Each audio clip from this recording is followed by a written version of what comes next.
Одлуката на Централното раководство на СДСМ, кандидат за градоначалник на Новосело да биде бизнисменот Никола Андонов, ја потврди и општинската организација Нова партија.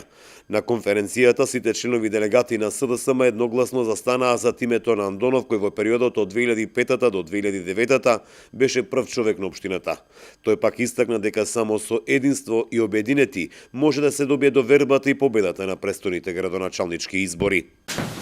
Мислам дека доволно ме познавате, јас сум Никола Андонов, тие што ме познават од Колешина. Бе градоначалник некаде 2004 до 2005 до 2009 година.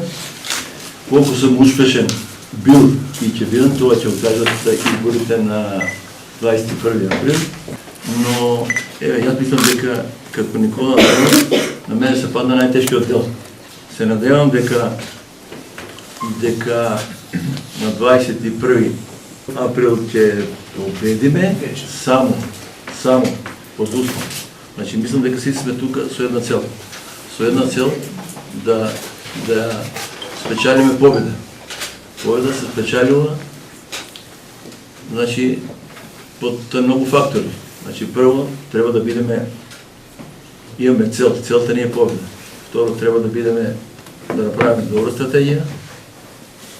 Треба да бидеме добро организирани и да очекуваме резултати.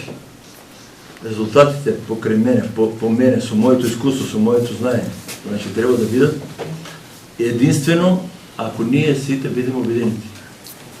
И има два кандидати за градоначалници, сај сам јас и Стоилков Николчев.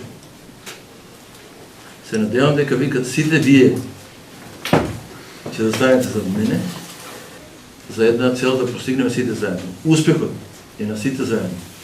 Успехот ќе биде и на општина Новосело, и на Никола Андонов, и на сите вас. Освен социјалдемократите и опозиционата ВМРО ДПМН го откри својата дут за Новосело. Станува збор за председателот на општинскиот комитет на оваа партија Николче Стоилков, вработен во царинската управа. За сега нема трет кандидат во игра за првата функција на оваа општина. До 21 март е рокот до кога партиите ќе мора да ги достават кандидатите за градоначалник на општина Новосело.